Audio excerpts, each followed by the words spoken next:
രാവിലെ അങ്ങനെ 45 ദിവസത്തെ വ്രതത്തിന് ശേഷം രാവിലെ ഇത് മാലയ്ക്ക് ഭയങ്കര സങ്കടം രാവിലെ അയ്യപ്പൻ അനുഗ്രഹിച്ച് അടുത്തോളം ഇങ്ങനെ ഇടാൻ പറ്റില്ല രാവിലെ. അപ്പൊ ഇനി ഈ നൊസ്റ്റാൾജിക്ക് ഇനി അടുത്തോലെ കിട്ടൂല രാവിലെ. അപ്പൊ മാലയ്ക്ക് ഇത് കഴിഞ്ഞ പാട് നമ്മ അടുത്ത വേറെ വീട്ടിലേക്ക് വരാം രാവിലെ. മണ്ഡലം കഴിഞ്ഞാൽ വേറെ വീടെടുത്തിട്ട് വരാം. ഓക്കെ. അപ്പൊ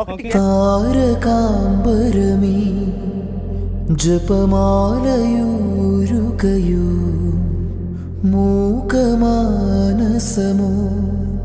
ചിത പോലെ നീറുകയോ കുളിരു പെയ്യണ വെണ്ണിലാവും വീണു പൊള്ളുകയോ തനിയേ